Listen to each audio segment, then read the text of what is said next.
Today I'll be demonstrating my Diablo 4 Barbarian leveling build. It's really fun. I got from 1 to 40 in 3.5 hours in Eternal. Felt great. Did it a couple more times just for fun, and I tried a few different things. I think I found something that works really well, and it might surprise you. So let's just jump right in. So as weird as it sounds, I did start with Upheaval.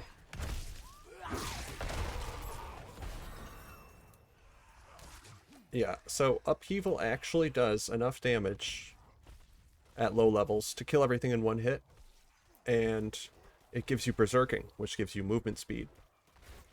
And basically that's what you're looking for. It also has a huge AoE, so there's really no drawbacks to Upheaval. I started out in Immortal Emanation, then I moved on to Domhen Tunnels, as you can see here. Still killing everything in one hit at level 15. This is where it might start to fall off for you, though. Depends on a few things, which I'll talk about later. But obviously it's still working for me, still great clear times. Here I'm at level 24, and you can see now things are starting to survive the first hit with Upheaval. And this is the point at which I'll have to switch to something else. And I tried Whirlwind,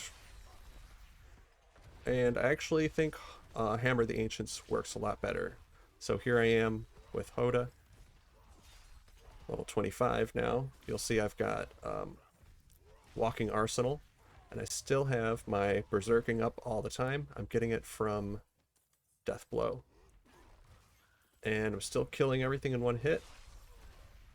It's a lot of fun. Quick clears, fun rotation. You can see why the time flew by, and I did this a couple times.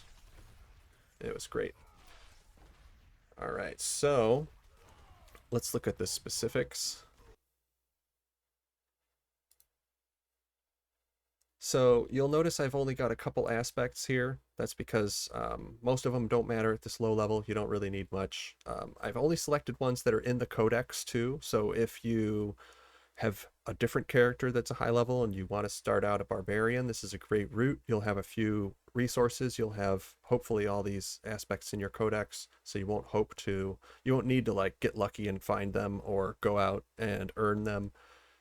You can just imprint them on your weapons as soon as you unlock the occultist. So I've got aspect of ancestral force for that huge AoE. I've got Edge Master's aspect. We're going to be at 100% fury all the time, hopefully. I've got rapid aspect because lunge honestly kind of sucks, so we want to get it over with quickly, and there's really nothing better to put here. The aspect of unrelenting fury, so every time we kill something with our core move, which is every time we use our core move, we'll get a refund on the fury cost. And then aspect of the relentless arms master, this is going to increase our fury generation a lot, and we have a lot of different ways to increase our fury generation, but this actually pushes our build over the threshold to the point where we can actually use a Hammer of the Ancients after every single lunge. So the rotation is lunge, hammer, death blow, lunge, hammer, death blow.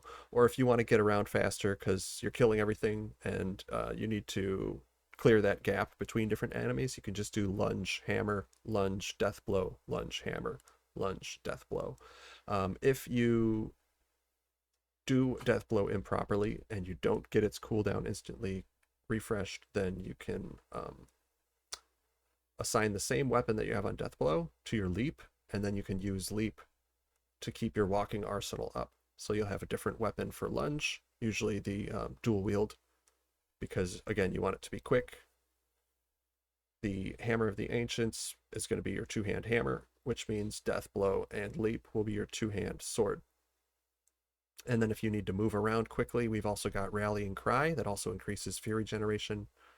Wrath of the Berserker, same thing, more damage, faster movement, fury generation. So that's pretty much everything we're going for when we're leveling up is going to be movement speed and fury generation. Lunge gives you good movement speed, you just teleport to the target. Hammer of the Ancients has a passive skill in the tree that you'll see that gives you more fury generation. Um, Deathblow gives you berserking, that increases your movement speed and your fury generation. Everything is working towards those goals. Down here, there's not a whole lot that's important at this level, but you'll notice I've got maximum fury because that's good for Hammer of the Ancients damage. Obviously, gloves, Hammer of the Ancients bonus is going to be your biggest, most important thing while leveling, so always watch out for that. And then movement speed, additionally, really important while leveling. Max Fury again, and then I've selected core skill damage. Close is also good, but some of the things I think when you're hitting with Hammer of the Ancients with its huge AoE may not actually technically be close, so core will always help your hammer. It won't help your Deathblow, but Deathblow Deathblow doesn't need any help. Yeah. I haven't put critical or vulnerable here because our crit chance is really low and we're not keeping the enemies vulnerable. You can when you get to higher levels using exposed vulnerability, which I'll show you in the tree, but it's not going to make a huge difference, and we don't actually need it.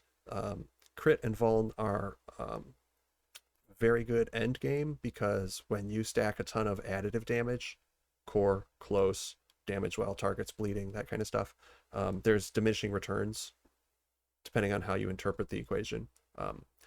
But you do get additional returns or less diminishing returns if you have crit and vuln.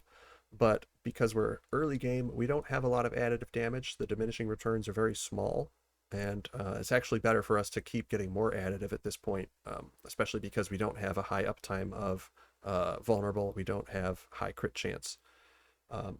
Another thing we're going to do to improve our additive damage is focus on getting axes for our two-hand slashing and for our one-hand weapons because they add to your damage to healthy targets. When you're killing everything in one hit, every single attack you make is against a healthy target. So that's the best. And again, it's additive, so late game it's not going to be as good, but early game there's not a lot of diminishing returns on those, so it's great. As you saw, killing everything in one hit is very satisfying, so keep that up as long as you can. Let's look at the skill tree. So I've set it up with a leveling path, so you'll start with upheaval, and I didn't talk about the rotation with upheaval. It's too simple. Don't need to think too much about that. I didn't talk about the aspects, the legendary aspects with upheaval, because you don't need any. It's fine till like level 25, then you switch to Hoda. Anyway, so just get lunge 1, 2 as usual. Max out your Hoda as usual. Then we get 1 point in each of the rallying cries skills and their passives. That's because we want the movement speed, we want the fury generation, we want to get to the enemies faster. We don't want to sit around spamming our weak basic ability. The passive swiftness is awesome. Once you get berserking from Deathblow, then you'll want this prolific fury, increases fury generation while berserking.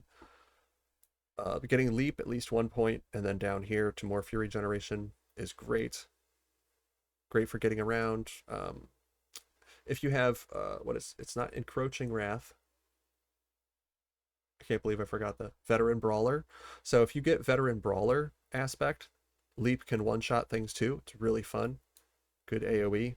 It's not just for moving around and generating fury, as a lot of you experienced players will know.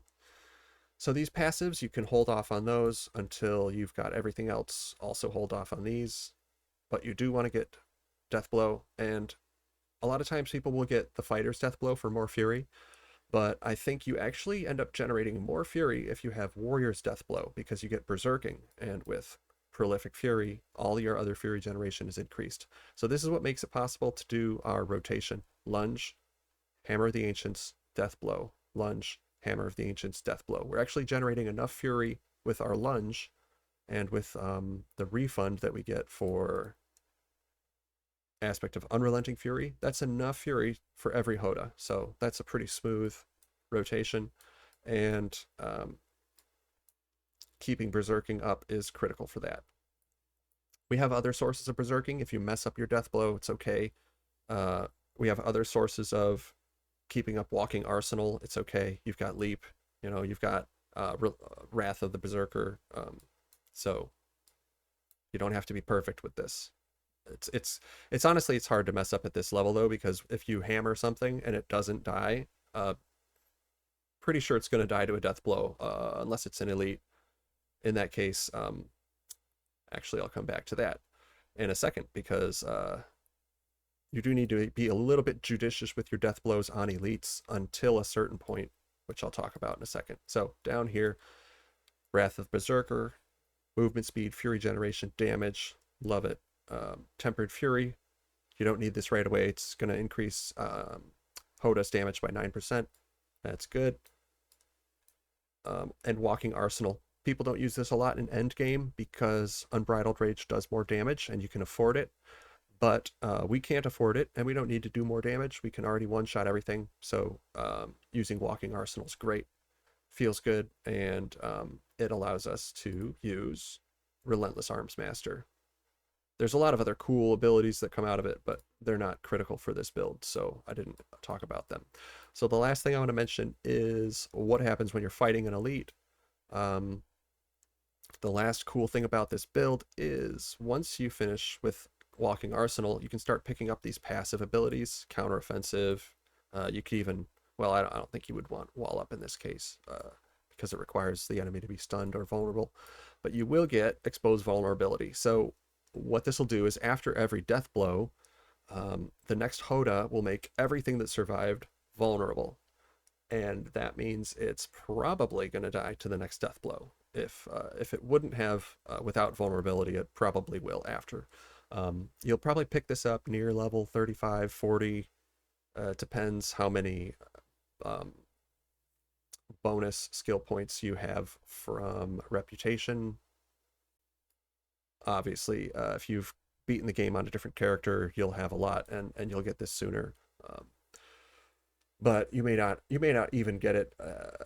Let's see, level 45. Yeah, you should get this at 45 even without any bonus skill points. So yeah, that'll help you keep your rotation nice and smooth. Yeah, so that's pretty much it. And I stopped this at 45 because you can go to World Tier 3 at this point. You're going to be fighting enemies that are level 50. You might want to change your build. I have a different build for that, which I'll link. But this is great for leveling 1 to 45. So I hope you enjoy it. Any more questions, comments, feel free to put a comment in the video or look me up on Discord.